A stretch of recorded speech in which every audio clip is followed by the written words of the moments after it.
Welcome everybody to Papa Spice's Hot Takes with Hans and Harry. How's everybody out there in internet land doing? Internet, Al Gore's internet. I hope you guys are doing good. As you can tell, we're a little silly today.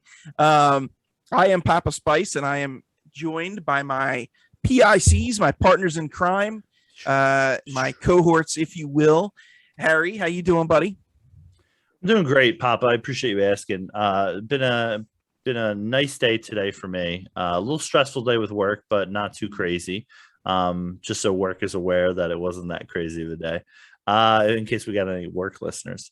Yeah, I mean, we watched one good piece of content. We watched one subpar piece of content and one overrated piece of content. So this is gonna be a banging episode. How's that for foreshadowing? Hans, how you doing, pal? Good. I honestly thought you were going in a different direction when you said piece of, and then you didn't say another word, and you ended it with content, because that definitely talks about one of the things we're going to talk about today. I am doing good. I'm still not used to this getting dark at 4:45, 5 o'clock, but it's awful. I honestly feel like at this point it's like 3 o'clock in the morning, but it's not. Pretty wild. I am a child of the night, so I don't mind it so much. It's a little but dude, like clocking out of work and looking and it's just pitch black is not the move. Yeah, see, I feel like the day's over. Yeah, I mean, and you know, we work from home, so it's just like I'll sit at my desk and then I have a window right side, like outside. It's like 4 o'clock. I got to turn the light on because that's true. You can't see the anything. Sun's. Yeah, it stinks. Or I'll just work in the dark. Well, we are here tonight with several topics. We're doing what we're watching again. So this week we have Red Notice, The Eternals, and the new Spider-Man No Way Home trailer, which is the second one if you're keeping count. So let's kick it off. Harry, what do you got for us?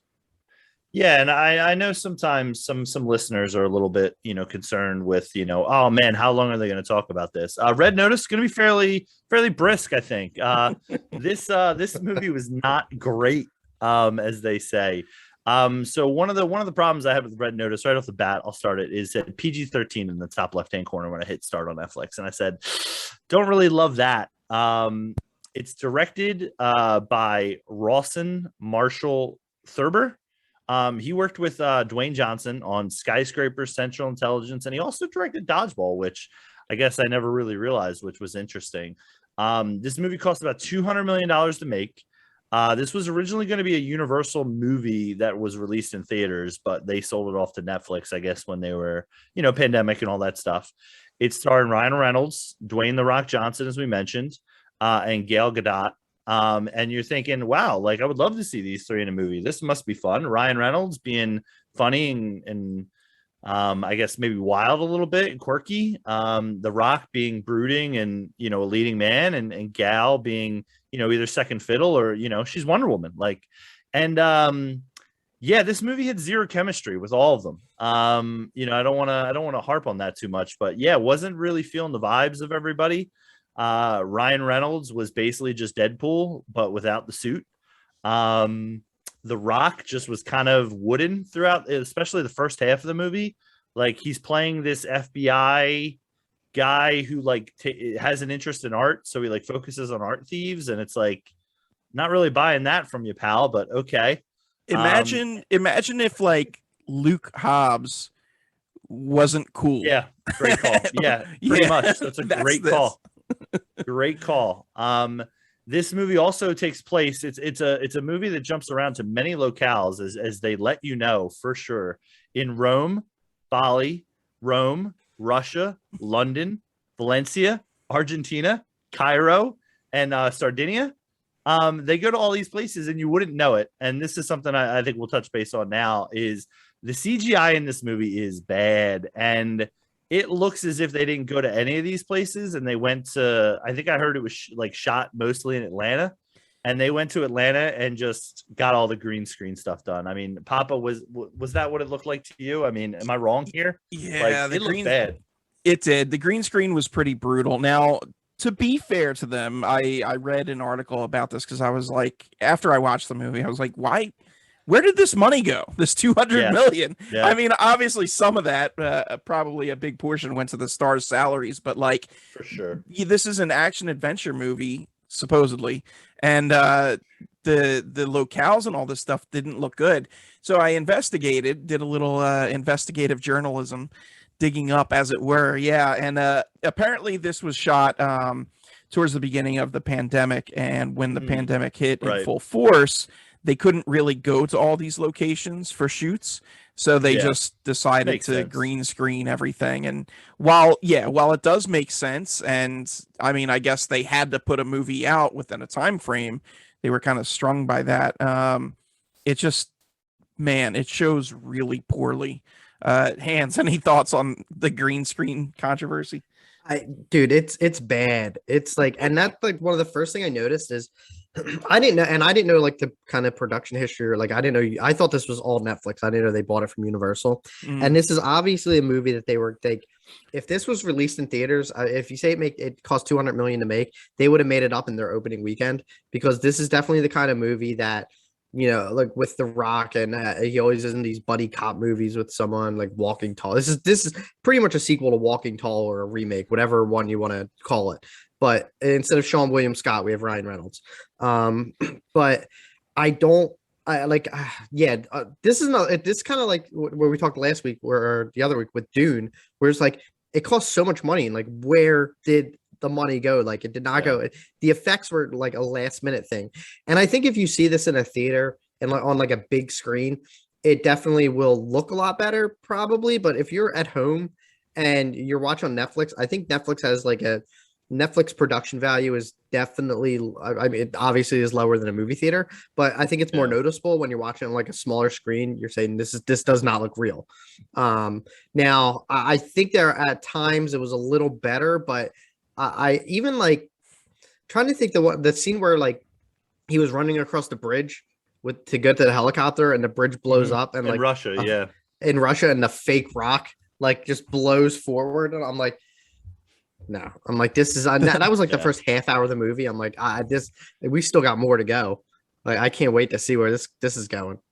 Two quick points on what you said. Number one, if I paid to see this in theaters, I'd be pissed. I'd be so angry because this movie was so bad. It's bad enough that I wasted my time on it, but it'd be even worse if I wasted my money too. Second point was I read in multiple articles, not just one, but several different sources mentioned that this movie was designed to be a box office hit by the stars. Like, they purposely got these three together just because it's like, oh, look, it's Ryan Reynolds, it's Dwayne Johnson, it's Gal Gadot. Of course, we're going to make a ton of money. So like they set out, I mean, obviously every studio sets out to make money on a movie, but like this was almost like a Frankenstein monster design of like, oh, what are the demos showing will be the most successful? Let's get those together. And then here we go, sprinkle in some action and comedy. So. No, I mean, I think, go ahead. No, go ahead. No, go. Yeah. I mean, I was going to say, I mean, The Rock he's done a lot of stuff with Universal, like Skyscraper and Rampage, a bunch of other movies. Yeah, Rampage. I couldn't remember the name of that subpar movie, but I heard that was actually not bad. But it's almost like they put him in a mixer of like how to make the perfect ideal movie. And it's like, all right, let's get these three actors. All right, what are we going to make it? Action adventure. And it's like, where are we going to go? All these locations. And it's like, sprinkle in a little comedy, sprinkle in a little romance. And it's like, sprinkle in some Ed Sheeran.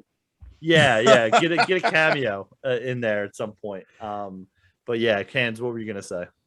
In regards to like the cast, if you look, and a lot of these like action movies, they at least have one or two like supporting characters that you like realize and like know who they are. Other than these three people, the other two major characters, which are I guess the one, was he a drug lord, or the art guy, the guy Soche Voto. Yeah. He is popular from doing. I looked at his IMDb, which he shows up in Arrested Development and The Office as side characters. Yeah. I'm like, oh, it's that guy. I thought it was Luke Perry, but then I realized Luke Perry had passed away, and B, when I looked, I saw it looks just like him. It threw me. I was like, when did they film this? But the other main character was the detective Detective Das, who the only other thing I've seen her in is the Umbrella Academy. I don't know her from anywhere else. And they probably paid them like compared to what the three people were getting, they probably paid peanuts. them in peanuts. Yes, not even peanuts. They gave him like saltines from like a ShopRite. And I think that's like just an indication of how much these three were getting paid. If like 200 million went to, like, the budget was 200 million, because that's absurd. Like I didn't even know what the two people's names were, and I had to like look them up, and I would love to see how much they made on this. Probably nothing. Probably get to do it. Like they'll probably sign on for another season of Arrested Development. Yeah, I was gonna say, for the villain, he had a good run on Silicon Valley. If anybody's ever watched that on HBO Max, good show. But he plays a real big jerk, I should say, and a real big scumbag, and he plays it really well. Loved the voice. It almost felt like Daniel Plainview-y in like how deep he was going with his voice, but it was a little bit laying on a little thick. But at least he was having fun. I mean, at least he saw what this movie was and was like, okay, we're just doing whatever we want here. So also some problems I had was the blatant advertisements, like right in the beginning in Rome, when he's driving away, it's a blatant kind of Porsche ad for 5 seconds before the car crashes. This is in like the first 10 minutes. I even think I didn't see it or remember it, but Dwayne Johnson apparently has some type of alcohol that he's affiliated with that like he ends up Terramana tequila. Yeah, and Ryan Reynolds too. Like he goes back in Bali. Yeah, so it's and then Greg, I think there was one more you noted, right? There was the Coke thing or something in the beginning. Oh yeah, I don't know if that specifically was Coke or not, but yeah, that was. Oh my god! So Dwayne Johnson confiscates like a can of Coke, what looks for all intents and purposes to be a can of Coke, from a kid, and just pours it on this egg to prove that it's fake. And dude, I gave such a hard eye roll on that. That was the moment, and we're talking like not even 10 minutes into the movie, and I'm like, all right, I know exactly what I'm in store for, and it's going to be a long ride. Like this. Ugh. Two things with that whole scene. Like, I love that chase scene out. Like, I thought that was done really well. And I'm like, all right, this is going to be a really dumb kind of movie where it's just like, you're gonna have silly action. And I thought that the whole scene of like how they were filming him escaping like up the scaffolding was really cool. Yeah, that was all right. Yeah. And then I will admit, I almost cracked up. Like, I almost fell out of my seat laughing when the car crashed, because they were setting it up for like this big chase, and within 4 seconds he crashes into something. Dude, I lost it. I thought that was so funny. I was looking at it and I was like, during the first scene when they drive into Rome and they drive to the museum, I'm like, this looks fake. And I like right away, I'm like, and then like when that scene happens, I'm like, what are they going to show me? I was like, this is going to be awful. And then the car crashes, like you said. You're like, oh, good, they got out of it. All right, dude. I was legit crap. I almost fell out of my seat because I did not expect that. But then it's too bad it was followed by another hour and 45 minutes. But oh goodness. Well, gracious. I'll tell you what wasn't funny, and that was Ryan Reynolds. Now I'm not saying I know lots of thieves or master thieves, but he sure didn't act like a master thief. Harry, you nailed it on the head with him basically being Deadpool, but without the mask. And turns out that's really grating to me. Like, I just a little bit of Ryan goes a long way if he's not playing Deadpool. And boy, he sure went the distance here. It was just, his whole thing was just over the top. And there was one line in the entire movie that made me chuckle that he did say, and Hans, you'll get to it later, I'm sure. But everything else was just cringe. And I actually like the chemistry between The Rock and Ryan Reynolds, but only because really.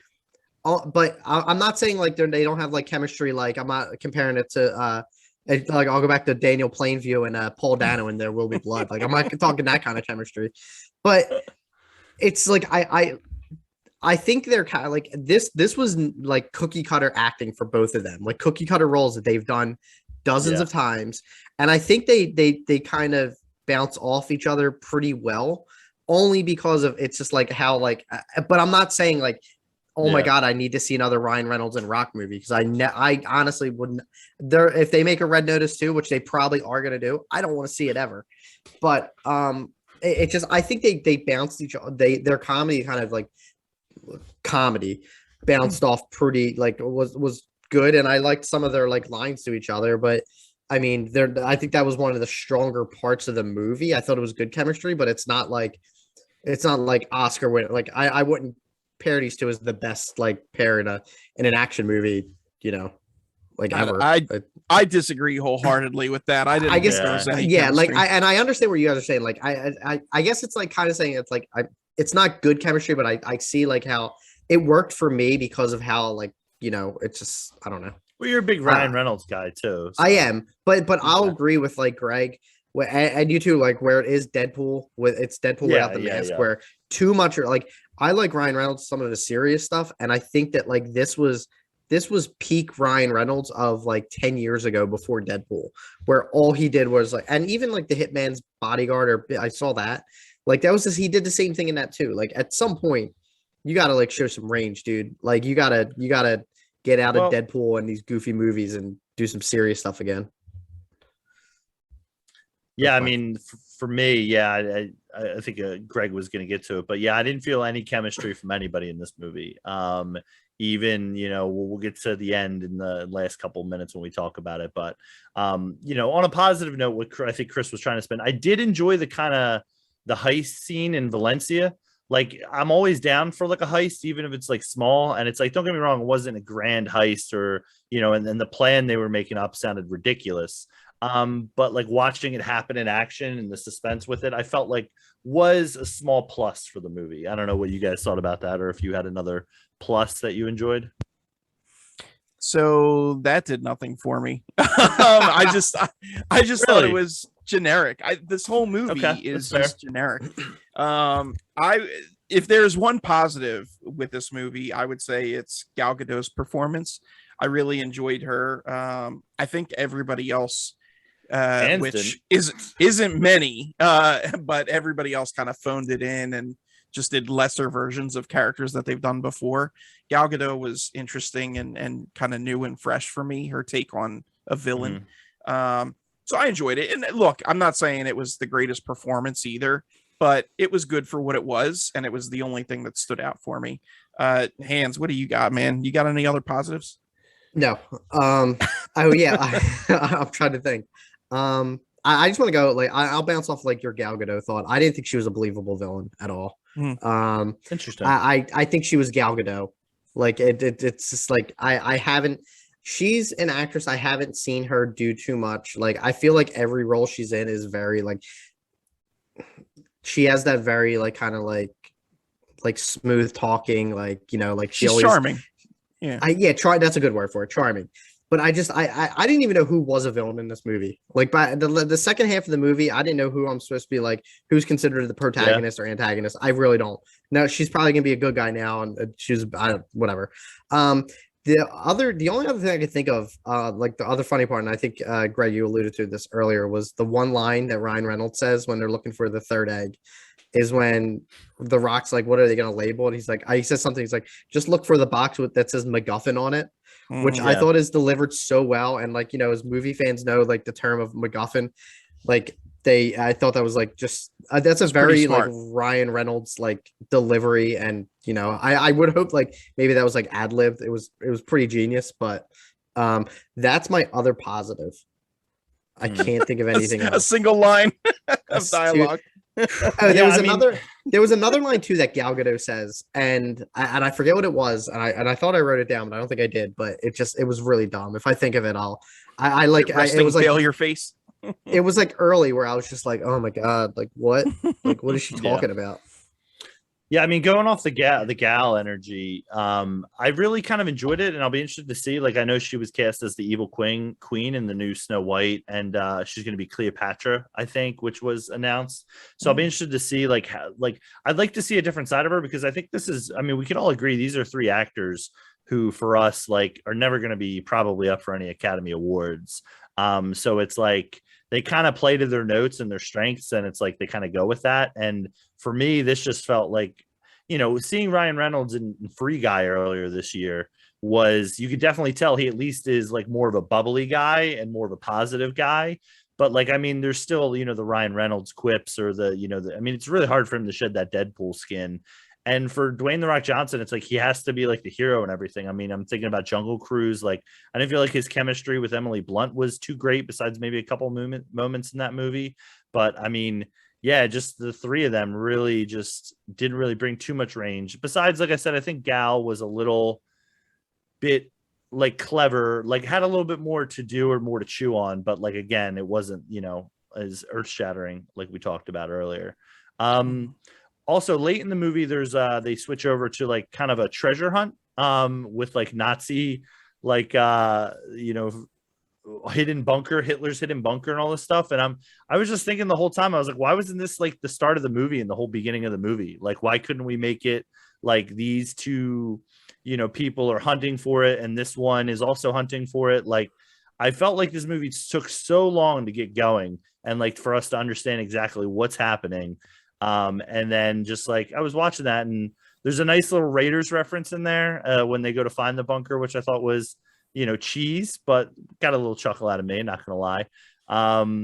But yeah, I kind of didn't hate that part, but this felt like to me, and again, I know we talked about it, but like kind of like a bad video game movie, like adaptation, a bad classic movie of like, we're going to go back to old Hollywood and action adventure movies, or like a bad book adaptation of like, hey, here's the book of them going all these lavish places, and we're actually going to, just slap it together and figure it out. So this movie just has bad written all over it. So yeah, I had a note that like in another timeline, this could have been an awesome, like less actiony version of like a Robert Langdon story, Dan Brown's character. That's a great call.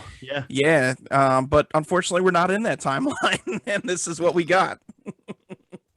Yeah, so doesn't work. I don't know. Doesn't work. Out of 5 stars, what did you guys rate it? What would you rate it? A 1. You gave it 1? A 1. Why was Ed Sheeran in this movie? Oh, brutal cameo. Get a couple bills. And he referenced his other brutal cameo. Yeah, I don't even like. I'm not an Ed Sheeran hater. I mean, he did sing our wedding song, music, but it's not bad. But like, just like he did make the song for my wedding. He made the song for my wedding, and specifically for it. Thank you for that, Ed.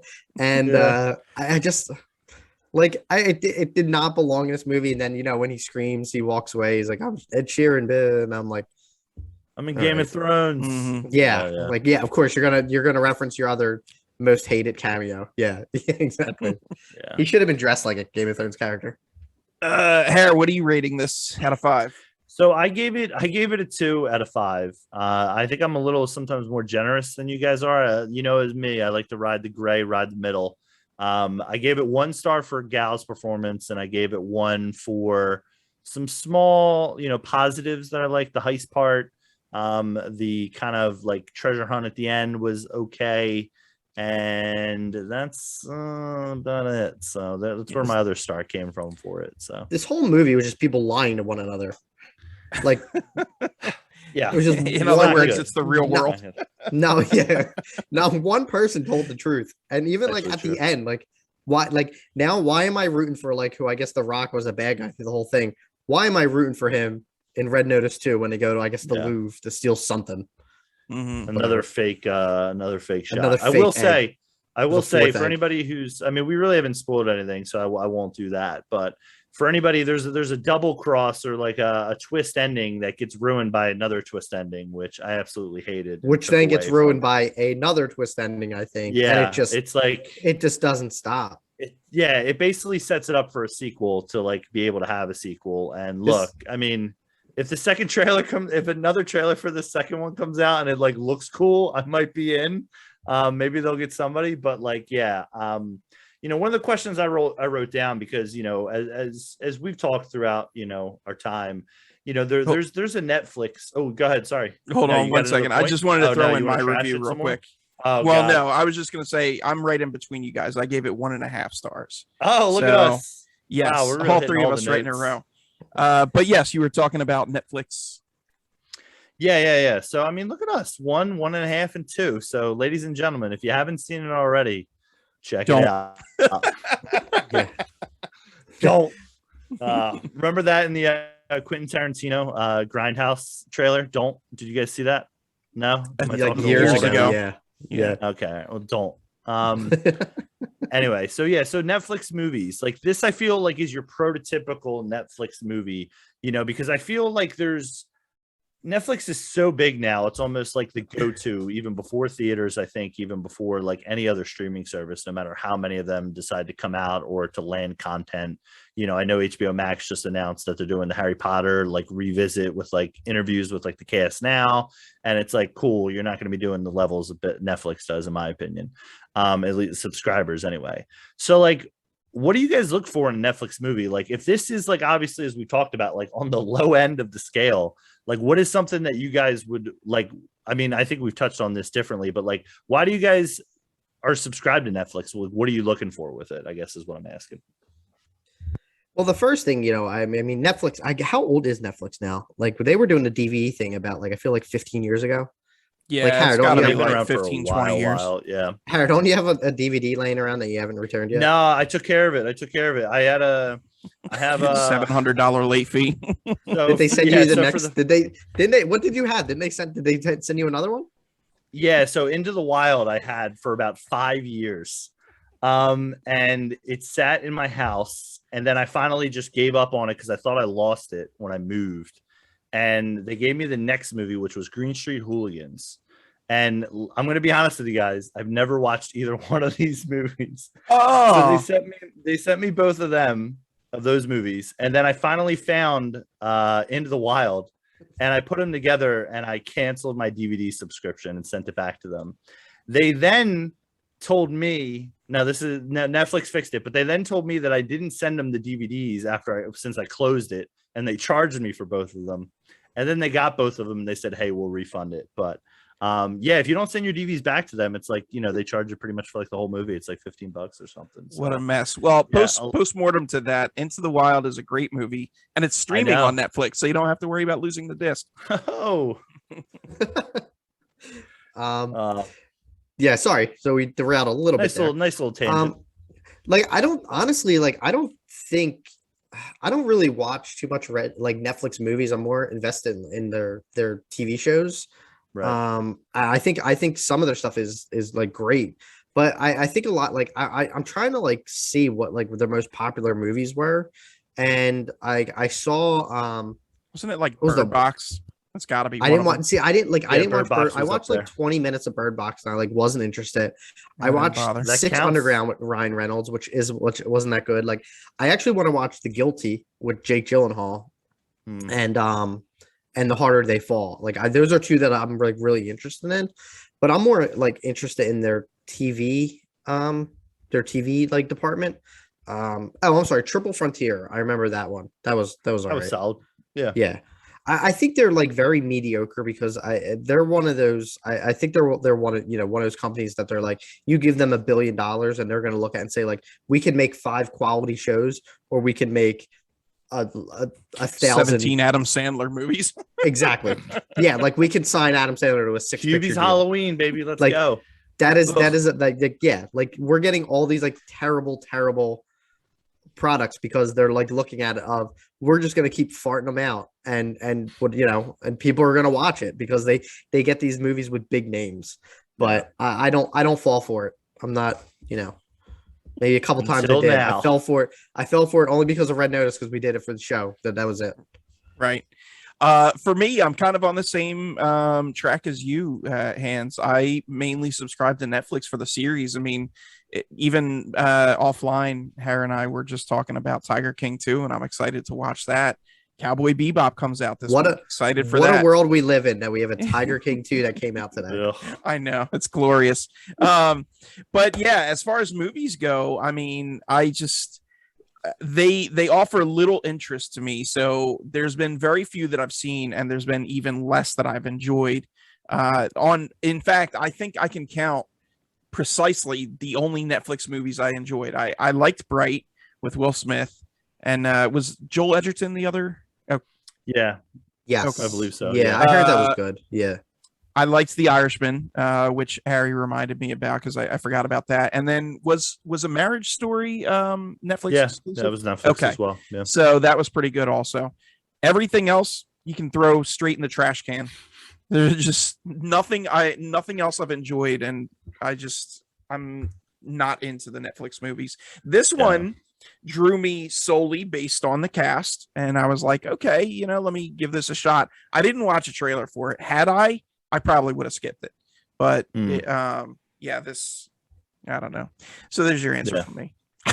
Yeah, I mean, no, I mean those are both good points. I mean, we talked about Squid Game recently, and that was a phenomenon that kind of hit really well. Mass. And I think what the Netflix can do really well is do those series that like stand out as opposed to doing movies. I think they have the movie, and like this is the number one thing on Netflix right now. I mean, I know they don't title it as like their top 10. It's like their top 10, but it could be anything. And this is number one as of last night when I watched.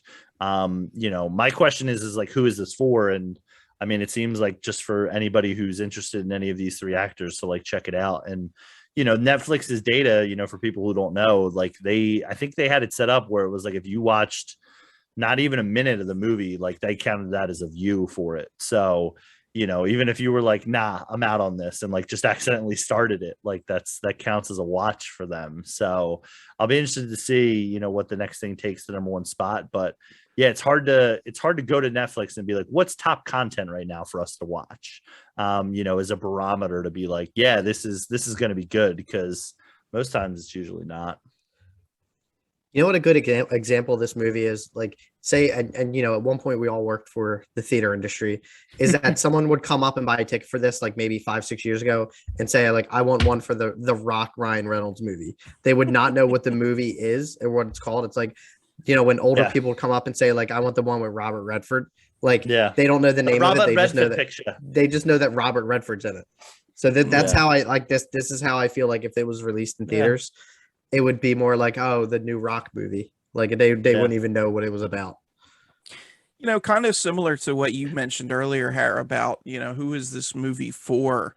I kind of went off on a little tangent in my Letterboxd review because I was like, this is just like a soulless void of a movie. Like, it's not furthering the art form of cinema anymore. It's not part of an overall story like a Fast franchise or a Marvel Cinematic Universe. It's none of those things. It's not even like if you like mindless popcorn flicks, which I enjoy those, don't get me wrong. I will watch the cheesiest horror movies out there, but like this is not that. It's just this void that exists unto itself, and it was made solely to make money. And that's why it has no heart, and it came off the way it did. So I don't know. It's depressing to know that there's a movie like this out there. Yeah. No, I mean, it'll be interesting to see with Netflix, because I know they always try to do a couple movies a year to like you mentioned, Irishman and Marriage Story, to like kind of be in the Oscar conversation. And I think something, as much as we're trashing this movie, I think something smart that Netflix does is they try to appeal to everybody and anybody. They'll have their high-end Netflix movies. They'll have their series that you can jump into. They'll have something like, when they had Friends on there forever, they had The Office on there forever, where you can go to binge. They'll have new content, and it's just what they do a really good job of is just appealing to anybody and everybody of any race, ethnicity, background, something that you can relate to, or at least like dive into. But yeah, I mean, I'll be interested to see, I think Power of the Dog and Don't Look Up, which that trailer just dropped recently. I'll be interested to see if those movies can kind of, be like, hey, look, we're, throwing out some heavy hitters again. So, but yeah, I mean, listen, if you've seen Red Notice, let us know what you thought. Otherwise, if you haven't, maybe skip that one. Maybe save your Netflix watch with, significant other or friend for something else. Your hard-earned free time should go to something better. Throw on Squid Game and get into that if you haven't. Just watch Walking Tall instead. I would prefer watch any Rock movie. Yes. All right, that's enough blood out of this stone. Let's move on. So we're going to talk a lot more time talking about that than I thought we were going to. We did, actually. So let's move on to Eternals. So Eternals for me, I really enjoyed it. I don't think it was the greatest Marvel movie out there, but I think it was pretty good. I enjoyed it more than Black Widow, but not as much as Shang-Chi. Um, what I think I liked most about this movie is just it was very heady stuff compared to your typical Marvel fare. Um, they have the concepts of what is good and what is evil, and do the needs of the many outweigh the needs of the few in this movie. The few being, one planet versus the needs of the many being the entire universe and galaxy. Right. So just stuff that you don't normally get from Marvel. And I enjoyed that. I thought the diversity of the cast was fantastic. Love it. Yeah, it was great to see people from vastly different backgrounds, all playing together in major roles. For me, the standouts of the cast were Salma Hayek and Brian Tyree Henry. Richard Madden, I actually had a conversation with our buddy Tim about this. He was a little one note to both of us. Yeah, very wooden. Yeah, and it's weird because I haven't seen him in a ton of other stuff, but what I have seen him in, he doesn't come across as that. But in this movie, he was wooden is just a perfect descriptor. Score I thought was great, and designs. I loved the celestial designs, but I wasn't big on the costume designs. I don't think they had enough of that Jack Kirby magic that really made them pop in the comics. So I mean, those are just some of my initial thoughts. I'll go through some more stuff in a bit, but what initial thoughts did you guys have? Hans, how about you? I agree that Richard Madden did seem wooden. I've only seen him in this and Game of Thrones. So I don't know, I don't think I've ever seen him in anything else. Ever see Game of Thrones? I've seen Game of Thrones. We've had this discussion before. I've seen Game of Thrones. I didn't see seasons 5 and 6. But he was already gone by then. So yeah, he was gone by then. You're a real piece of work, I tell you. But I saw him in all his Game of Thrones glory until the Red Wedding, and then this. Spoiler alert. Yeah, I think there's a lot of good chemistry between the cast, especially between Cersei and Sprite, right? Sprite. No, you're right. I put Sprint. Like the soda. I'm gonna and one thing I not did the phone not company. Free ads. not I did not put this in the in my notes, but this was the best PG version of The Watchmen that we could possibly get. Interesting take. This is, and interesting comparison. I like praise The Watchmen till the day I die, and I think that it's very similar in its design, where you have a group of superheroes who are like Greg said, trying to decide what are the what is the right cost? Should we be, and that's pretty much the point of the Watchmen, where they even go back to certain points in time to show them quarreling and how they disagree, which, then they at the end they have to fight a more powerful version of them. And it's a very similar formula to how the Watchmen was kind of created. But with that being said, I did think as much as I love the Watchmen, Eternals, I would honestly put this maybe pushing into my top 10 for the MCU, maybe close to that 10 to 12 area. I thought the action in this was great. I do think it was slow at points, but I think it was slow for the purpose of moving the story forward. I didn't think there were any unnecessary parts.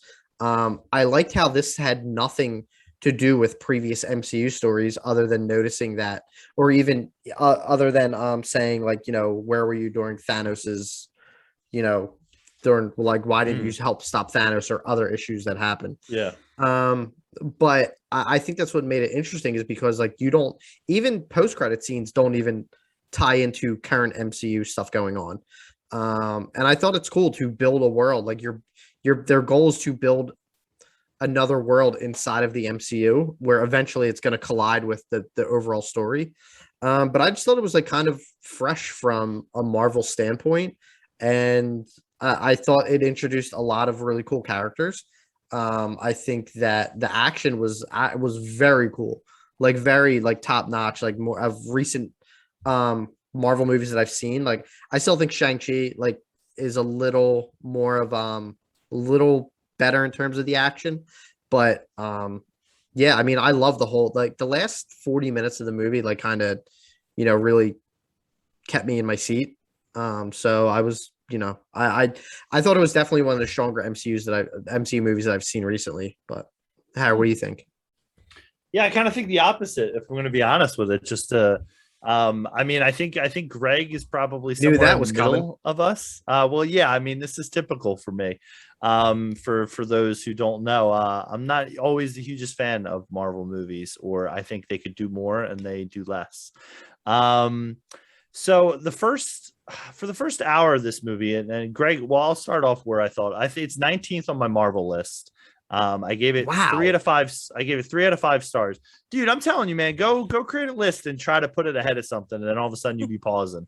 And I know Hey, you'll put it ahead of Captain Marvel oh because you yeah, haven't for seen sure. that yet. So, It's and still I last have on the Captain list. Marvel ahead of this, but yeah, Just for posterity's sake, I had it at 16th on my list. yeah. So I think Greg's somewhere in the middle of us, Mhm. which sounds about right. I gave it 3 out of 5 on my letterbox because there were some things that I enjoyed about this movie, but I'm gonna go with the negatives just to bounce off of Chris here. Um, I was really thrown off in the first hour of the film. I felt like there was way too many characters being introduced, way too much time jumping with like where we're at with things. And I'm not saying I couldn't understand it all, but it just felt like really slow to kind of get to like what the big deal was. And all they were doing for the most part is just like, and especially in the last half, especially with Kit Harington's character, which I think a lot about in this movie, is just like, hey, we're going to say something about him, but not just yet. Hey, Richard Madden, he's not really being expressive. We'll tell you later. And it's like, can we just like get to like talking about like what the issue is instead of teasing this out for 2.5 hours? Way too long of a movie too. But when you have all these characters, I think there was 10 Eternals. Like I get why it's 2.5 hours, but yeah, it just felt like way too much. And Kit Harington, he doesn't play a very big role in this movie, and they just kind of use him for world building to like put him in the universe, as they hint at towards the end credit scene. And if you haven't seen the end credit scene, why are you watching Marvel movies if you don't stick around for the end credits? But yeah, they're hinting at him having more of a role. But yeah, Richard Madden really let me down in this movie too. Just touching base on that really quick before I throw it back to you guys. He obviously Game of Thrones we talked about. He has a small role in Rocket Man, a very small role in 1917. And this, besides The Bodyguard, which is actually on Netflix, funny enough, I think it was like a BBC Netflix production, which they do a lot of, which I love. Love catching British stuff on Netflix. Keep that up. He's really good in The Bodyguard, but in this, he just felt totally out of place compared to the other characters, especially when you compare him to Kumail, and when you even compare him to Brian Tyree Henry, where it's just like I felt like they were in different movies than he was. And it's just really odd to me that he was so like, I don't know if he was going for some Superman type vibe where it's like I got to be stoic, and or it's the fact that he's dealing with the issues that he does in the film where it's like he has to keep that all hidden, but just really, really let down by him in this movie. So I don't know if you guys, He basically is Superman. Like yeah, that's why I mean, his they powers are, yeah, they even joke about it. They say like it's Superman. He's like, I don't wear a cape. Like, all right. Like yeah. he just Hilarious. his delivery is just like so like, but it does it like the rest of the cast do not like. I feel like it just he did Him not and fit. Cersei don't really have too much chemistry either. I know they're supposed to be like two lovers for centuries, but like I don't know, they seem like they've been together too long, and not too much chemistry there. That's fair. So I will say I didn't have a note about it, but Kit Harington's Dane Whitman, I was a little let down. And before I saw the movie, I thought about, hey, is it possible that they just have this character in here just to like reference as like a wink and a Yeah, nod? And I was hoping that that wouldn't be the route that they took, but sure enough, it was. Um, he literally because has like 3 scenes in this movie, and one yeah, of them I think is via FaceTime. and I think like he did okay for what he had in terms of a performance. He was kind of like the human element of things that I guess a human anchor compared to all of these ancient beings. But yeah, it was just it definitely left me wanting way more than what we got. So it's a little disappointing, but I'm hoping maybe there's going to be a Disney Plus series that comes out of this. I don't think he'll get his own movie. Who knows if he'll be in Eternals 2 if they decide to make that. But I think a Disney Plus show is where it's at. Also, Oh yeah, go ahead. I was gonna say, wild to me that he decides to play a character who needs to carry a sword and look so brooding after his Game of Thrones run, where he said he's talked about it, where he said that really like stressed me out and like what am I gonna do afterwards? And he just I guess decided I'm gonna pick up a sword again and run around like a knight. So I mean he does a good job at it, but yeah, for sure. But I mean, now he's got that MCU money, baby. well, yeah, listen. Yeah, if MCU and you're in good hands. It's not like, I mean, Feige's going to let people down. We'll see. And are we going through like, I guess, going through spoiler at this point? Like, yeah, absolutely. This okay. is a spoiler podcast, people, baby. So going on that know. note, he goes and if correct me if I'm wrong, I'm not the biggest Game of Thrones fan, but isn't he the Knights of the Black? Is that what they're called? And now this guy who watched 4 seasons of Game of Thrones. I don't remember. Is it Knights of the Black? Is that what it's called? The Night's Watch. The Night's Watch. I thought they had like the another. Knights of the Black. I love it. I thought that no, dude, that's from something. I got it confused. But whatever. But now he's the Black Knight. So Yes, at least now alluding he's to it. Yes. And now his watch has ended, so he's gonna be the Black Knight. I'm such a it's just goon. beginning. So Harry, you mentioned Kumail Nanjiani and his role as Kingo. Absolutely love Kumail. Granted, this wasn't a stretch for him acting wise, which I was kind of hoping it would be. But I love Kumail as he is, so I was happy to see him. His character Kingo was awesome. Interesting decision to take him out of the final fight. What did you guys think about that? I thought he was going to show back up, but he didn't. And I honestly forgot he was even in the movie at that point, because I think like after like you have the battle or the fight at the end, I'm like, he showed back up at the end. I'm like, oh yeah, like he legit sat this one out. Peaced out, yeah.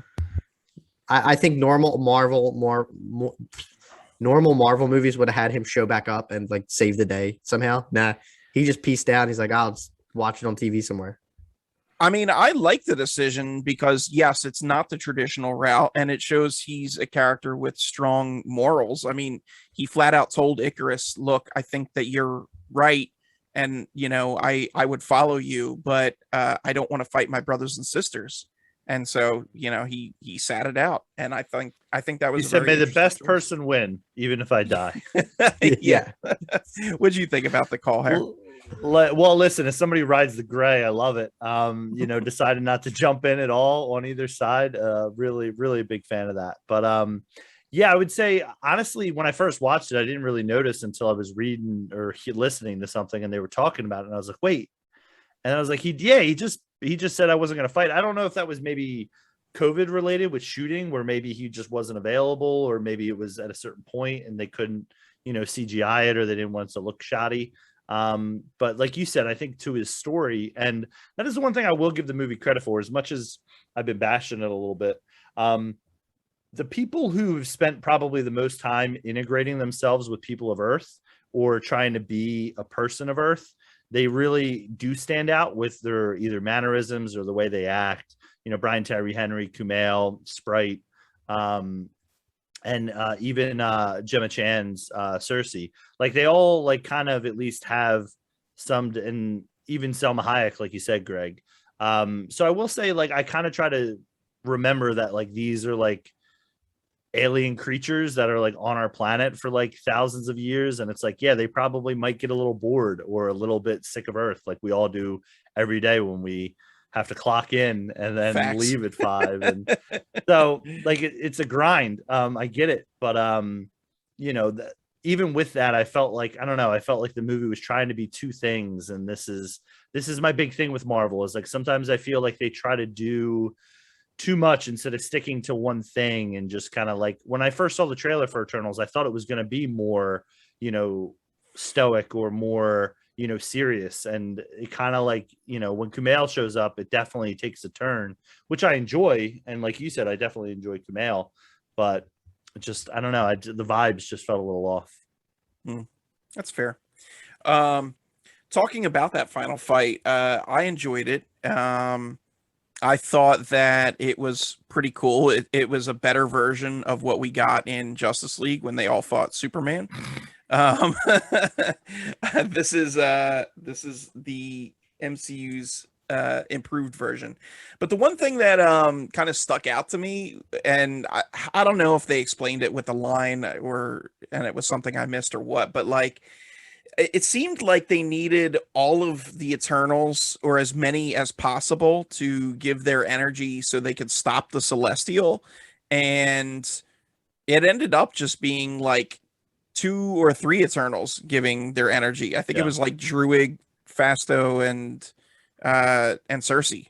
And that was it.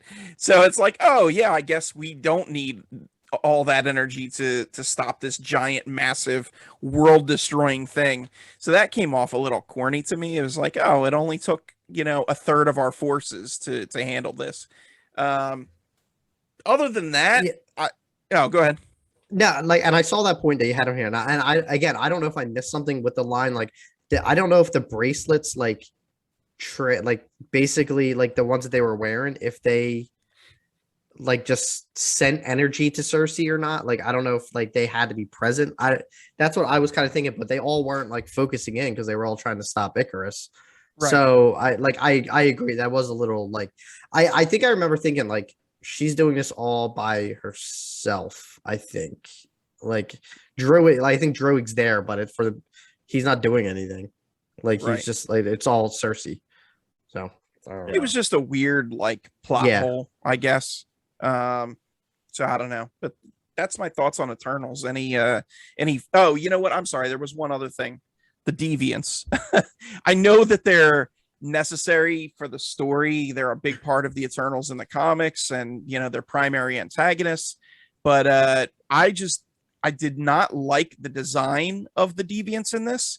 They reminded me of like Transformers bad CGI, where like, it's just kind of like a jumble of, I don't even know, a creature. Like it's not well defined. It's almost like an amorphous blob with tentacles and teeth.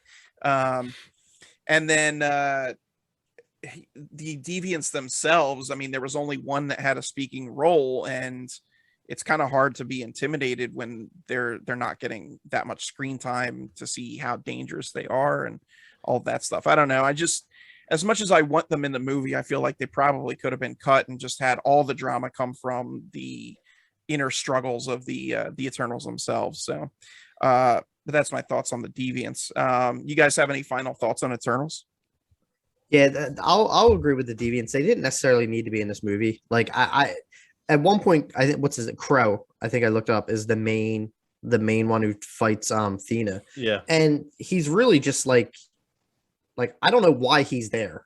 Like at one point he's helping them, and then him and Thena start like Thena wants to kill him, and then like just that whole storyline, like it started off as like the main reason of why the Eternals were there. But then you find out it's like the Celestials created the deviants, and it's just like it just caused a little more too much in an already kind of busy movie, I guess is a good way to put it. Mm-hmm. And they reminded me like the purpose of them, the deviants, was like basically like the Chitauri in the Avengers. Like they're easily killable. Like not easily, like they were getting beat up pretty bad, but like they're just like throwaway characters or throwaway creatures. And I mean, you assume they're all gone, and then 1 or 2 come back. And I think 1 or 2, I think it's like 6 of them. Like it's not like an army of deviants, it's literally like 6 of them, and they all get wiped out pretty quick, other than one who transforms. I think you could have gotten rid of them, and like you said, like they're necessary, I guess, to the story, but you could have put them halfway through the movie and had them, and then introduced the new threat of Icarus in the second half, and you didn't need to include them in in that last battle. Like I thought it was just kind of a little too much with everything going on. Yeah. But those are my thoughts. With the final battle, like I loved it. I love the design of the Celestials. Like you get a good look at them in earlier MCU movies, like in Guardians. I think they're in there.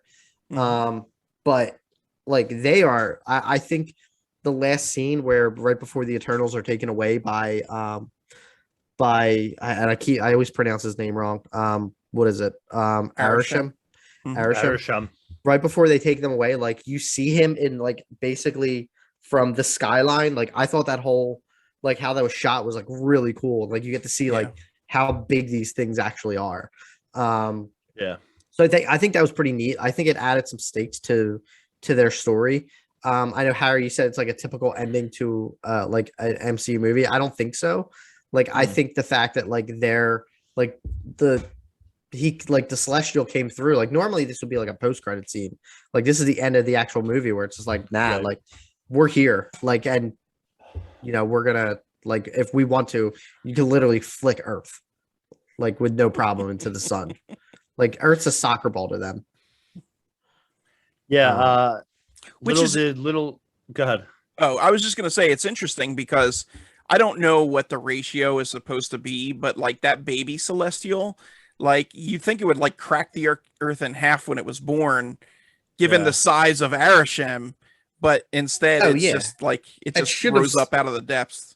That foot should have hit, or it's like, or something like a knee should have hit like the core of the Earth and sent it hurtling into the sun. But well, maybe baby Marvel. Celestials just aren't as big. You know what I mean? They got to grow, but they gotta eat. Little do we know that Arishem is actually in a Squid Game, playing with marbles, and Earth is one of the marbles that he gets. To that's nice. That's what he gets to do. Yeah, I mean, listen, there was a minute while Chris was talking where I was looking, and I looked at my background, and I'm the biggest hypocrite because I have an Avengers poster posted for this pod, and here I am trashing Marvel movies and saying how much I hate them. But I thought that was funny. But I also think it's pretty wild that we haven't mentioned one word about Angelina Jolie in this movie, and she's probably one of the biggest stars in the movie, and she basically is like sidelined for the majority of the movie. Like I read somewhere that she wanted to actually be a part of the Eternals film. I don't know if it was specifically this one that she wanted to be a part of, or Chloe Zhao that she wanted to be, but like they basically just like, and this is, and I'll let you guys talk about it, but this is my biggest problem with Marvel movies is I don't know what is important yet, and I don't know what isn't important. So like we talk about the Deviants, and it's like, are Deviants going to be in another Eternals movie or later on in the MCU that explain why the Deviants actually made some sense in this movie? Or like, is Angelina Jolie going to be in more Eternals or more Marvel movies? And it's like, should I actually get to do more? We'll understand what was going on with her the whole time. Like it's weird to me, and that's what's the most frustrating thing. It's like, I don't know what the stakes are yet. I don't know what's important. I don't know what I need to remember. I really don't want to watch this movie again, but I probably will have to at some point, because it'll be like, remember in Eternals when they had that conversation about this? It was actually alluding to this. And it's like, cool, man. But ran over. You guys go ahead. Greg, what are you thinking? So thoughts on Angelina. Yeah, well, thoughts on Angelina. I think she was pretty good with what she had, which wasn't a ton. The best part of her, I think, was the relationship she had with Gilgamesh. I thought that was really cool, which I don't know the actor's name, but I believe he was in Train to Busan, which is a fantastic zombie movie. Ma Dong-suk, I think. Ma Dong-suk. Okay. I'll take your word for it. With that. All right, thanks. Yeah. Hopefully I didn't butcher that too bad. It sounds legit. But yeah, no, I thought that was a pretty cool relationship where he was kind of his sister's keeper. I don't know if I don't think they hinted at anything romantic. But yeah, I mean, I kind of wish. Love. Yeah. I kind of wish she had more to do. And even that final battle where she took on the Deviant Crow just kind of ended quickly. And that was it. Oh, by the way, I don't know if we mentioned it, but if anybody didn't know, Bill Skarsgård, who plays it actually voices Crow. So again, another big name where it's like, is he gonna come back at some point? Like, because there's apparently more deviants and stuff out there. So like, is there another super deviant out there that's like winning? Like, I don't know. Yeah, You tell me, Marvel. I don't think we're well, I was going to say I don't think we're going to get more deviants, but if they go to other planets to recruit the Eternals, from those planets, other deviants will be on those planets also, theoretically. So I don't know. Well, that also says to me, like, is there another Gilgamesh? Like, I mean, I know they have like the souls that they take and they put them in those little spheres, but like, couldn't there just be another Gilgamesh looking character, but with a different soul? Like, am I wrong on that? I don't think Gilgamesh specifically, that individual, will ever exist again. He's dead, but there might be an Eternal with similar powers. Yeah, that's what I'm saying. Like, I don't know. Again, it's like, what am I multiverse, baby? Yeah. Oh God, don't even get me started. Yeah. But sorry, I was gonna say too. No, Hands didn't. What do you think about Angelina Hands? I liked her. For what she had. I think she was a good addition to it, and probably with the majority of this cast, there was no big names in there, so they had. She probably wanted to be the Internals because they know that she could probably get paid the most out of all of them and have little screen time. I don't blame her if that's the case, or she really liked the story. I don't know. I mean, she's never been in a superhero movie before. I don't think so. Has she? No, she's been in action movies. Unless you count Tomb Raider. Yeah. All right. Possibly. Video game. Not really. She's been in video game, like action. Yeah. All right. So I mean, I feel like everyone wants to be in the MCU because, she had like all the negotiating power. Like she had to say, like, I'm Angelina Jolie. I'm the biggest name in this movie. I don't even more than like Salma Hayek, who was in it for like 6 minutes altogether. It's true. But too. I think she probably wanted to be in it because she knows she can negotiate the most. But she was fine. I hope if there's a sequel, I hope her time's not done in the MCU, and I hope if they do a sequel, there's a couple less Eternals that hopefully they don't come back and to give some more time to her. She doesn't seem to me like the type that would pick a project based on money. And I don't know Angelina like that. Call her up, text her and ask her. But I mean, she's Angelina not hanging out every weekend. Her work rate isn't what it used to be in terms of like the quantity. So I'm guessing she did this. Oh, go ahead. She also got into directing too, and I think either directing or producing. So I wonder if she's been taking a backstage to that. And hey, I mean, being a parent, it probably, you have to pick one or the other, either going on a project or, helping your kids. So I could see an instance there where that was, the situation as well. I'm pretty sure they're not banging out Maleficent movies anymore. So she's familiar with IP. She's familiar with IP. Yes. If I had to guess, she probably, either Marvel approached her or she approached Marvel. Somebody was like, hey, I'd love to do something in this universe. Hey, we have this project. Here's the ensemble. Chloe Zhao's directing. Perfect. Like, I don't think she's like, let me get that 20 mil payday, baby. So, Yeah, well, I was just going to mention about a couple more characters.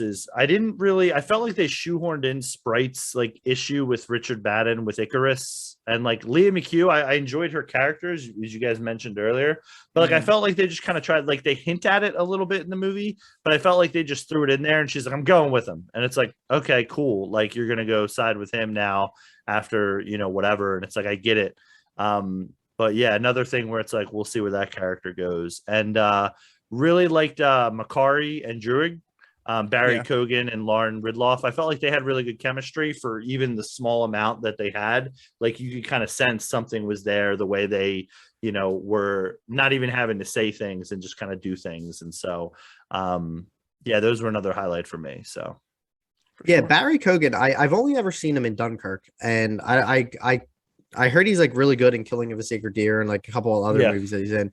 I would love to like go back and like see some of his work because he really was a standout for me in this. I think that he reminded me. I forget who I mentioned this before on one of our shows, but I forget who I compared him to. The guy who plays the Flash, Ezra Miller. He kind of looks like a poor man's Ezra Miller, but I think he's a much better actor than Ezra Miller from what I've seen him in. But no, he was great in this. I think he's definitely with his role in Dunkirk and this, I hope it gives him more like, and some of like the Sacred Deer. I hope he gets more kind of mainstream work, and gets recognition. Because I don't think he's like, he's not like an everyday name, or like not. He's probably like considered like a C list. I think like I would love to see him get more work and work his way up. So I know he's going to be in the Batman, and a few other things. So he has a really thick accent, which is sometimes tough. So I agree. Yeah, there were a couple things like, if you will. I had to like kind of think like I feel like a couple times I'm thinking like, what did he just say? And in the movie theater, you don't have subtitles, so bring more subtitles. That's right. Yeah. All right. So that's our. Do we want to talk about the end scenes? Oh yeah. We can discuss those. Anything you guys specifically want to say about them? Harry Styles, welcome to the MCU. And what's his name? My guy, Patton Oswalt. That's Pit Patrol. I that one was cool. I liked it, the fact that they're like saying like, they're calling him like Thanos' brother. Like, I think that relationship to like, other than like he hasn't been in like MCU at all. So I think it's a cool little piece to tie it a little bit back. The second one I was really interested in because we get Dane getting the sword, and then I don't know if you guys did any research of who the voice was. Yeah, I did. Yeah. Okay, good. Well, I didn't do research.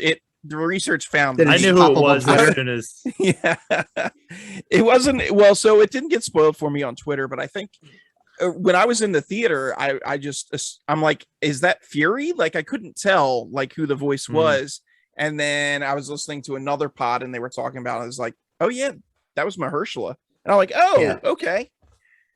Yeah. So Blade's finally in the MCU, which I think is really cool. Where it's going, we don't know, but hopefully he actually like his face shows up somewhere. Yeah. So what are your thoughts? Yeah, I mean, I knew it was Mahershala like right off the bat. I didn't get it spoiled. I'm just that good. No, I'm just kidding. Like I knew it was his voice. Like I wasn't Greg. I wasn't a noob not knowing my superheroes. So and then the Harry Styles, I really had a moment in the theater. I went to see this movie without my wife, who's a big Marvel person, but she's not a big theater goer. And I really wish she would have been there when I saw it because it was spoiled for her. And she had heard about it because I was trying to hint that she needed to see the movie. And I mean, Harry Styles looks like he can fit right inside I almost said Game of Thrones, Guardians of the Galaxy. Just slip him right in there with those guys and have him join the adventure. And I think he'll fit right in because that seemed to be the vibe I was getting from his character. So, and then, I mean, when's the Blade movie coming out? Is that next October or something? It's next year, right? Roughly. I mean, they haven't started production on it. Yeah, really interesting. I think he's only going to show up in like he might just be like showing up in other people's movies or post-credit scenes. Well, so the rumor is he's going to be in Moon Knight also. So I don't know. He might be forming his own version of like the Dark Avengers or like the Midnight Suns. So cool. Yeah, it is. It is really cool. I know you were dripping with sarcasm there, but 100%. I liked Harry Styles as Eros. I did not see that coming, but he looks just like him, so I think it's a perfect fit, especially given what the character does and his powers and stuff. So I enjoyed that. Patton Oswalt as Pip the Troll is okay. I think a better choice would have been Seth Rogen, but here we are. Patton Oswalt's not bad. And then as far as the Evan Blade stuff, I mean, they gave us what we wanted to see in the movie proper, instead as a stinger with Dane unlocking his family heirloom, and then Mahershala's voice. So, I think maybe Blade is going to be like Fury 2.0 to recruit his own team of supernatural Avengers, if you will, and kind of take on some threat. So. I just got really upset because Blade doesn't have a release date, and it's like, why is he in this movie? Like, just to have his voice in there to be like, Blade's here. It's like, cool, dude. Like, show me the movie. Like, I don't care. And he's not getting any younger either. Yeah. Like, I don't know any other movie that he could show up in other than I don't even know what's next year. Right? Maybe like that's the. Yeah, but he could show up in Moon Knight. But like, if he does any kind of like post credits and any of the MCU movies. Like, I don't even know what it would be. Uh, Like, probably Maybe Doctor Strange, multiverse, but yeah. I don't think it's Unclear. Yeah, I think it's doubtful. I was trying to say. Speaking of Doctor Strange, as they say in the biz.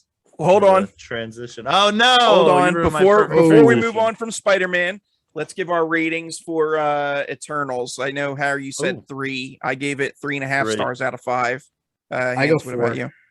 4. Okay. 4. So again, yeah. Were you just shouting out numbers, or did you right have, in the did you have line. that written down? No, I had. Yeah, I think I put that on my going to your letterbox. I think I gave it a letterbox. 4 on my letterbox. I'm Go kidding. ahead. I'm pretty sure you did. Oh, I'll share my screen. All right. So now, with PowerPoint that presentation. said, yes, Now. we can move on. What's our final topic again? Oh, we'll give it 3.5. So final topic. The big internet that caused I thought it was going to cause the internet to crash last night. At 8:30, which I watched it with Harry, was in my living room when it was released. Oh, that's cute. Yeah. We had a meet cute. We had a meet cute. So Harry was watching my anticipation all night on my phone, waiting for this thing to drop. Is the No Way Home second trailer? I guess the first full trailer. Nice 3 minutes of Spider-Man. I honestly, this was not what I was expecting from the trailer of what it was going to be, but I thought this is what we needed to kind of get us even more interested. It pretty much followed the first. It didn't really, like, I feel like when, like, a movie has more than 2 trailers, like, they just kind of redo the same kind of story. Like, this one literally bounces off the concept of the first one of Peter wanting his identity erased. This is basically picking up of saying, like, all right, well, now, like, this is what caused, like, what you caused. And we get, like, we get some great shots of returning villains. We get Willem Dafoe in the as Goblin back, a great clear look at him. Sandman's back. Pretty much everyone, other than, I don't even know who, whatever. The Tom Holland villains are not back, which is interesting because all the other villains from Toby and Andrew are back. There's a lot of questions in here. We get, it looks like Doc Ock's going to be part of the main storyline, whether or not he's kind of going to be a good guy or bad guy. I feel like there's a shot where Electro shoots him with, it looks like he's shooting him with, like, lightning off of a building. So there's a lot of really cool shots. I'm glad that they're all back. We don't get the look that everyone, was kind of hoping for, to see Andrew and Toby in some form. But as much as I wanted to see that going into this trailer, I didn't even want to watch this, like, maybe 2 weeks ago. I wanted to, like, kind of keep my mind fresh. But then, anticipation and hype comes up, and, like a drug addict, he's got to get it. And now you've been defiled.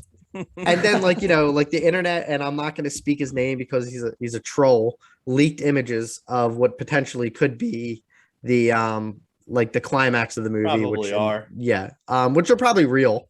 But I'm not going to speak that man's name. But we don't see the 2 returning Spider-Man, but I'm pretty sure everything in this trailer alluded to the fact that they will be in this movie. If they're not, I'm not going to be disappointed. From what we got from the trailer, we got like 3 minutes of some really good content. The action looks great. I like how they're including Doctor Strange in it. I think he's going to have a couple of really good scenes. A little silly. I think they're still keeping the humor to it, but I know Tom Holland came out and said, it's going to be a real kind of a real darker story to Spider-Man. So I mean, go ahead. They don't even tell him the script. He doesn't know anything. They have people walking around and they're just like, Tom, we're going to shoot 7 different scenes. He's got no idea. That kid can't keep his mouth shut. I think there's I think the one shot of, the final shot in the trailer that we get is him jumping off to save MJ. I think that's a cool, you can't have a Spider-Man story without his girlfriend falling from some kind of a height, possibly dying from it. So, I thought we got a lot of cool content that didn't really spoil anything that we didn't already know. But yeah, I'll turn it over to you guys. Greg, I know we talked a little bit through a text of a couple, one of the trailers might have spoiled something. Yes. Yeah. So, I wasn't as hyped for this one as I was for the first one. And I'll be honest, like I didn't think that they would show Toby or Andrew as Spider-Man in this. Although they might their absence might have been conspicuous, or I should say they were conspicuous by their absence. But I'll get to that in a second. I got chills when Willem Dafoe was speaking, just because I loved his portrayal of Green Goblin, and it was so nice to see that he's at least. It seems like he's going to have a big part in it as well as Doc Ock. It seems like he was offering Peter a choice similar to what he did in Spider-Man 1, where he's like, you want everything and you don't want to kill these people. And, you have the option. They're telling you what to do. I'm curious if they got the OG actors for Lizard and Sandman. Who for Lizard? Who was that? Was that? It wasn't Irfan Khan. That was Rhys Ifans. Oh yeah, Rhys Ifans. Yeah, and then Sandman, Thomas Hayden Church. We haven't seen either of them in human form. I'm really hoping specifically that they get Thomas Hayden Church, because he's a tremendous actor. I wouldn't be surprised if they're just CGI'd for this movie and then they cast them like later, you know what I mean, or something like that, where it's just like they show up as villains and. Or maybe they might use like Lizard's voice. Yeah, but I think from what they did, like maybe Variety or someone did an interview and said that. I don't know if they said like their actor and then like their characters will be in it, but it made it seem like that they have some sort of like speaking role, and like hopefully, I mean, Sandman's Lizard will probably be like him doing like voiceover, I would think. Sandman, maybe he'll do some sort of they'll show him like maybe in the world as like normal, and then he gets all big and sandy. Yeah. It's the beach. Speaking of the way the characters look, I really dug Electro's new look, very reminiscent of his original look from the comics. So enjoyed that. Wasn't a fan of Peter's gang going to meet Doctor Strange and talking with them. Seemed very out of place. That with Doc Ock too. Yeah. I mean, the Doc Ock thing is weird, but I guess they're gonna work together or whatever. I don't know, but like Doctor Strange, I mean, this dude he went toe to toe with Thanos, and these pesky teenage kids just bust into his place and is like, "Oh, you should say please," and it's like, don't give me that sass, young lady. There's my okay boomer moment of the get off my lawn, Greg says. My okay boomer segment of the week. So I don't know. I thought that was weird, and it seems like between that and other scenes, it seems to be after that initial spell takes place that they botch. So I guess Peter tells MJ and Ned again his identity, because they did the spell to erase everything, and then they still know his identity.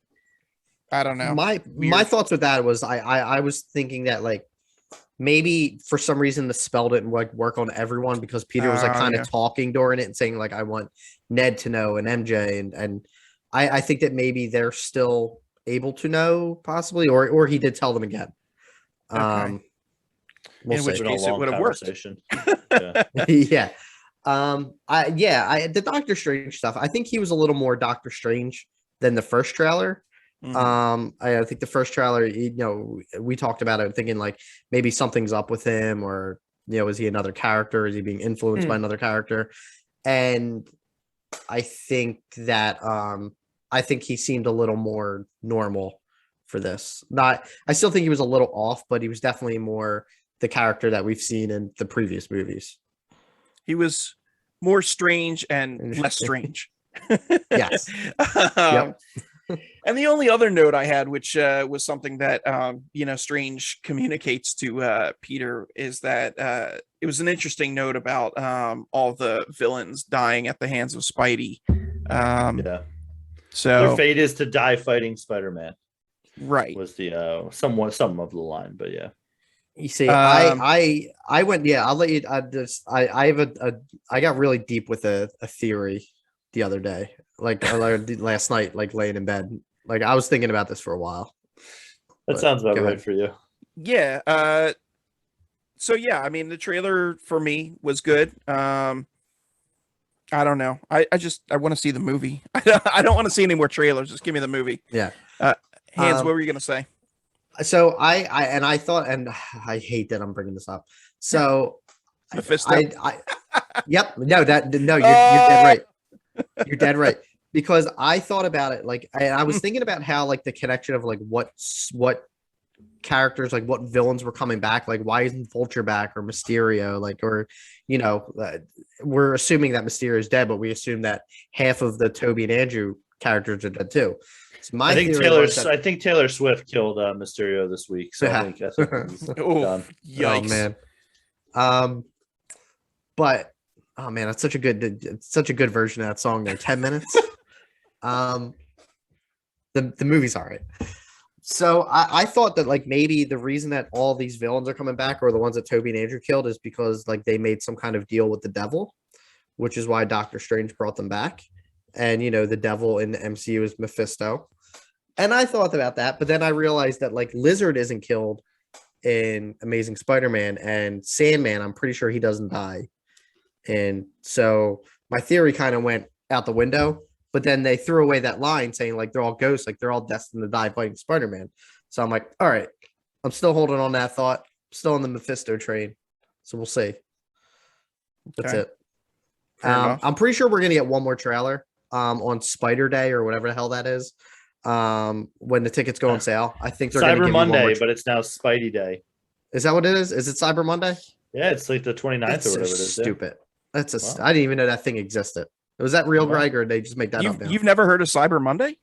No, Spider Day or whatever. Oh yeah, well that's what they call it in the advertisement. They're like, oh, tickets go on sale on Spider Day. Is that a real thing? It didn't exist prior to this. That's just what they're naming. That's what I mean. Day. Yeah. Okay. Yeah. All right. I think we're gonna get one more trailer then, and I think that's gonna be the one that, in order, people are only gonna buy tickets to this, but I'm pretty sure they're gonna reveal some sort of presence of Toby and Andrew. I think that's they're gonna lead that in, whether or not they show like, I don't know, like two figures walking in their shadows or something, whatever. I don't know. But they're not gonna actually show them. That's my theory. Oh, you know what? Too before we get Harris' thoughts real quick, I just, because you teed me up for this and I didn't even address it, was the absence of Toby and Andrew. So yes, in the Brazilian version of a trailer, there's a scene where Sandman and Electro and Lizard are all jumping or heading towards Tom Holland's Spider-Man, and mysteriously Lizard gets knocked backwards in midair, but there's nothing there. So we're thinking that the Spider-Man are in that scene and they were just digitally removed for that shot in the trailer. Yeah. Because it seems very weird that Lizard just would be blown away by a gust of wind magically or something. I don't know. And not only that, like before he got two-pieced, like I took a physics class. I took a physics class in high school, and the way that the way that Lizard is jumping, he can't fly, and the way that like Tom Holland was going, like there's no way that he's going to he's just gonna fall. That's it. Like that he's just gonna jump and then but I think someone gave him a boot to the face. That's Thank you for the thoughts from the scientific community. I'm just saying. I don't work in the physics field, but lizards can't fly. And that's been Bill Nye moment with Hanratty. Yeah. Love it. Me and Greg talked a lot, and I know you're as the number one MCU fan chomping at the bit this podcast. What do you think of the trailer? You were all over my living room last night, so excited to watch. Yeah. 100%. So if there's anything I dislike more than run-of-the-mill Marvel movies, it's trailers. As we talk in our friend group, whenever trailers are released, I say I haven't watched it yet. One, because I feel like it'll ruin it. Now there are times where there will be a project talked about. So for example, I was very excited for Don't Look Up.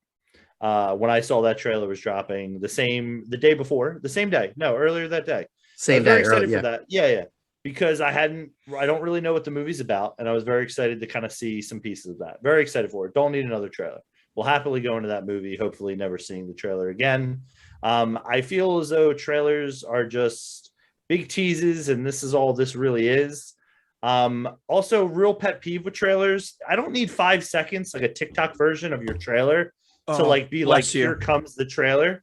Like I get, like I'm here. That I hate. I went to YouTube. I went to YouTube to click on your link to watch your trailer. Yeah. I don't need the 5-second version of like, this is the trailer. Okay, I know. And now the trailer for Spider-Man. Yeah. No, like, yes, literally the stupidest thing. Yes, I agree. My other big problem with this is I don't know who watched this trailer and was out on the movie and is now in. So like, I don't know who was like, oh man, this one really got me. I saw some more footage of Doctor Strange and really Doc Ock's in it and Green Goblin's in it, even though we saw his little ball roll and we knew it was him, because all we do nowadays is break everything down to the minuscule second. And, you know, now I'm seeing things about like, who is this flying Goblin's jet? Is it Goblin? Is it Willem Dafoe? Is it Dane DeHaan? Who is it? Because apparently he's wearing like a hood or something. I don't know. I don't think it's James Franco though. Don't care. Don't think it's Franco. No. You know, the trailer for me, like at least for the first minute and a half, didn't really show anything new other than like more of the villains and kind of how they're going to play a role in the movie. Couple things that I am interested in. Greg mentioned a little bit earlier about the fate of the Spider-Man, of the villains dying to fight Spider-Man, and it says you're flying out in the darkness, look to fight ghosts, and it's like the ghosts are kind of the previous villains. Excuse me. I am interested to see if Doctor Strange kind of has some Wanda from WandaVision vibes, where it's like, is he a good guy? Is he pure at heart? Like, where's his character kind of going? So I am interested to see that. Again, don't show me anymore. Be careful once TV ads come out, especially if you're somebody who wants to go in fresh. You know, there'll be definitely a lot of sporting events where there's the 30-second TV trailers, or once the movie is released, if you haven't seen it first day, be careful, because those TV ads can definitely show more than you might want. I feel really good about them not showing the other Spider-Men. Yeah. Save that for the movie. Like, I mean, we talk about the Avengers scene, you know, as being one, not Avengers scene, sorry, Endgame scene, where they all show up and, you know, they come back for Cap, and just that moment in the theater, you know, whether you saw it with, you know, 20 people or with everybody else, like there was definitely a moment. And, you know, this feels like another one of those. So like, let's save it for it. Am interested. The runtime was released, but then pulled back. It said it was 180 minutes, which for those folks at home is 2 hours and 40 minutes before trailers. But they took that down. Ugh. So I don't know if that means it's going to be shorter or longer. I would imagine it might be longer. It better not cut a single frame. Well, this is the thing. It's like, so watching this trailer and comparing it to the first trailer, if you watch the first trailer, like in this trailer, there isn't much that they're telling to me. I feel like there's still a lot more that they're not showing. And that for me could really get into the chunk of the movie, because listen, if they do the spell, they find out it's him, that's the first 30, then we still have 2 hours to go. Where are we going with this? They've showed one fight. They've shown another fight with like on that highway when Doc Ock and Green Goblin show up. And then it's like, other than that, there seems to be a lot that, you know, either they're not showing, and hopefully that is the case. And, you know, as much as I bash Tom Holland, he did say this beats every expectation. So, you know, let's hope that's true. So, yeah, hate trailers. Don't watch them. Avoid them.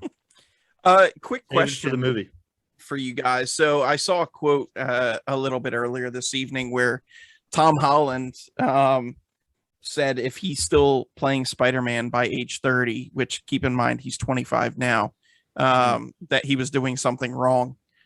And that does that make you guys feel any type of way? That hurt me a little bit. I'm like, dude, but you're so great.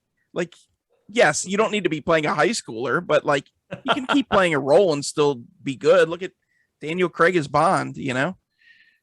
I did see that, and I think it's maybe because if he has personal goals where it's just like, you know what, so he's 25. So when did he start? He was like 20 when he started as Spider-Man. When Civil War came out, 2017.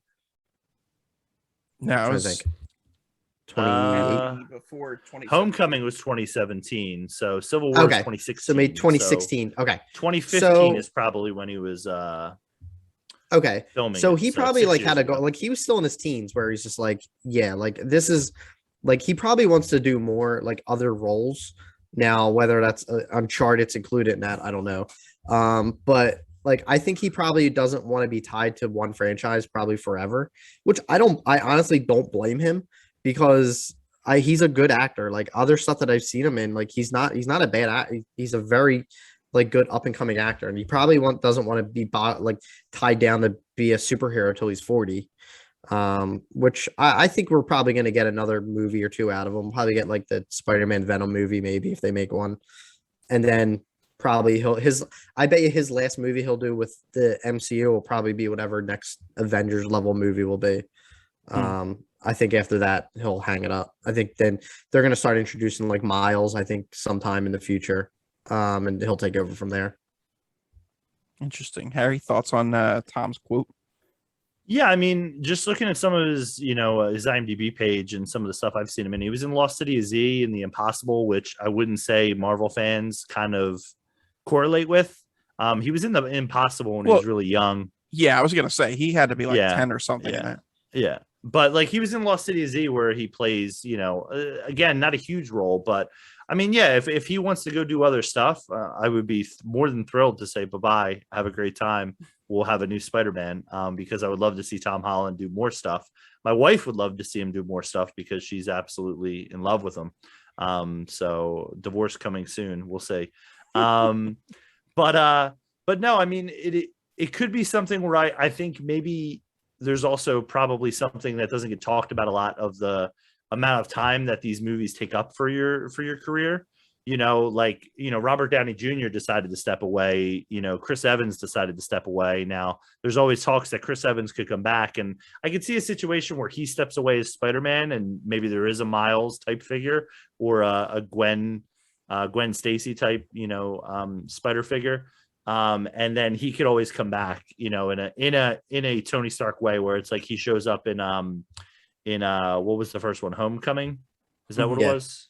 Yep. So he shows up like that. Like I could totally see that where it's like he might say that now, but it's like, hey, if they're paying you $20 million for, however many days and you'd only have to show up, or we could green screen you in, which if you watch Homecoming, Tony Stark's in his suit most of the time. So and I don't mean a real suit, I mean his Iron Man suit. So I could see that. And plus, again, as I mentioned earlier, don't take Tom Holland on his word for anything he says. So he's 26 and his whole life is ahead of him. But interesting. Okay. Anything else on Spidey? I guess my last thoughts were: do you think, as of right now, they have the Sinister Five? Do you think they're going to add another villain in to make it Sinister Six? Who do you know? Any? What are your thoughts? I think it's got to be Vulture. I imagine that he breaks out somehow and he's part of it, because I don't think there's any other. I don't think there's any other viable choices for from the other franchises. Like, yeah, I guess you could use Rhino if you wanted to, but he wasn't really received well. Neither was the Dane DeHaan Goblin. So who's left? Mysterio. Yeah, they could bring back Mysterio, like say that he didn't die, but I don't know. It just seems like Vulture fits more to me, but who knows? But I do think they will do another to make it the official 6. I was thinking they were maybe include Venom, but with the way that Venom and Carnage ended or whatever it was called. But I think that Let There Be Carnage. Venom, sure. Let there be doo-doo. Yeah, let there be. Yeah. I think they're gonna include Venom somehow in Morbius. And maybe have it. You're not excited for that, are you, Harry? No, absolutely not. No. Morbius? Are you kidding me? Get out of here. I'm just gonna go out and say I think it looks pretty cool. Yeah, that doesn't shock me. Whatever. Twilight for guys. Sounds great. Can't wait. Don't you dare. Well, listen, we'll see. Michael Morbius would never. But yeah, I was gonna say no, I think they're gonna rebrand as the Sinister Five. So I think that flows a lot better. I think that's what they're gonna go with. So Nice odd number. Yeah, no, but in all seriousness, I mean, the way they're not showing the Spider-Men, and not having the Spider-Man meme for us to all enjoy, I think they're hiding one more villain to either show in the movie or whatever, whether that's Vulture or Venom. I think that makes some sense. It's the landlord from the Tobey Maguire movies. Yeah, great call, Mr. Dinkovich. Where's my rent?